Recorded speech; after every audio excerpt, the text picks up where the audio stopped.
리딩 지저스 87일 느헤미야 1에서 6장까지 말씀 함께 나누겠습니다. 1장 예루살렘의 소식을 들은 느헤미야입니다. 왕의 술관원이라는 요직에 있었던 느헤미야는 예루살렘으로 돌아간 자기 민족을 향한 관심이 있었습니다. 그리고 예루살렘의 비참한 상황을 전해 듣고 하나님 앞에 금식하며 기도했습니다. 과거 자기 민족에게 말씀하신 하나님의 말씀을 근거로 하나님의 은혜가 유다 민족에게 부어지길 구했습니다. 2장 예루살렘으로 돌아간 느헤미야입니다. 느헤미야의 근심이 얼마나 기뻤던지 아닥사스다 왕 앞에서 자신의 근심을 감추지 못했습니다. 이를 궁금해한 왕은 느헤미야에게 근심의 이유를 물었고, 이때 느헤미야는 하나님의 은혜를 구하고 유다 민족과 예루살렘의 상황을 말했습니다. 그리고 자신을 예루살렘으로 보내줄 것을 요청했습니다. 왕은 흔쾌히 느헤미야를 예루살렘으로 보냈습니다. 예루살렘에 도착한 느헤미야는 예루살렘을 둘러보고 다시 예루살렘 성을 건축하자고 사람들을 독려했습니다. 이에 유다의 대적들은 느헤미야의 움직임에 저항하기 시작했습니다. 3장 모두가 참여하는 예루살렘 성벽 재건입니다. 성벽을 건축하는 사람들과 이들이 맡게 된 공사 구역에 대해 기록하고 있습니다. 제사장들과 모든 백성들이 이 일에 참여하고 있습니다.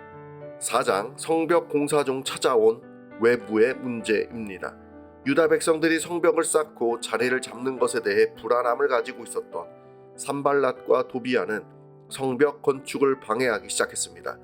이들은 성벽을 건축하는 유다 백성을 조롱하기도 하고 성벽을 쌓는 유다 백성을 공격하려고도 했습니다. 느헤미야는 이를 방어하기 위해 백성을 둘로 나누어 한 무리는 성벽을 쌓고 다른 무리는 칼과 창을 들고 경계를 하도록 했습니다. 하나님은 이러한 유다 백성을 보호하셨습니다. 5장 성벽 공사 중 찾아온 내부의 문제입니다. 성벽 공사가 진행 중일 때 백성들의 삶은 매우 어려워지게 되었습니다. 이들의 삶은 본래도 어려웠는데 성벽을 건축하는 일에 동원이 되다 보니 경제적인 문제가 발생하게 된 것입니다.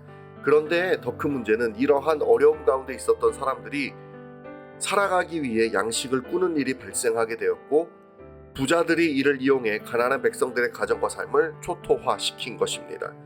유다 공동체를 위해 성벽을 건축하는 것인데 오히려 성벽 건축 때문에 내부적으로 공동체가 무너져가고 있었던 것입니다.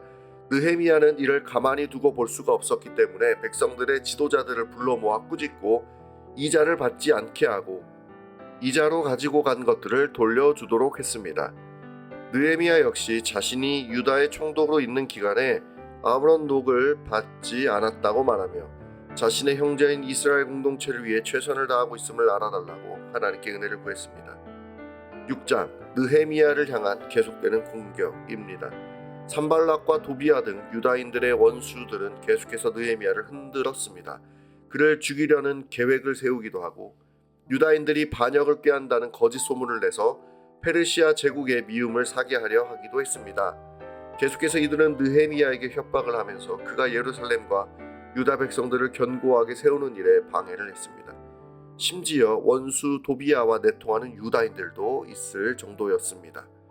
하지만 느헤미야는 하나님을 의지하는 가운데 일을 감당했고 결국 예루살렘 성벽 건축을 성공리에 마치게 되었습니다. 말씀을 붙들고 함께 기도하겠습니다. 하나님 앞에 뜻을 두고 살아간다는 것은 낭만적인 일만은 아닙니다. 진리와 생명으로 가는 길은 언제나 어려움에 봉착하게 되고 그 가운데 우리는 갈등하고 주저하기도 합니다. 그러나 하나님께 마음을 두고 한 걸음씩 나아가는 삶을 포기할 수 없는 이유는 결국 하나님께서 이기게 하실 것을 믿기 때문입니다. 오늘도 사랑으로 품고 섬기는 일을 포기하지 않겠습니다. 우리를 위해 십자가를 지고 골고다 언덕으로 올라가신 예수님을 따라가겠습니다. 포기하지 않는 믿음과 사랑을 더해 주셔서 느헤미야와 같이 가정과 공동체를 아름답게 세우는 복된 삶을 살아가게 하옵소서. 예수님의 이름으로 기도드립니다. 아멘.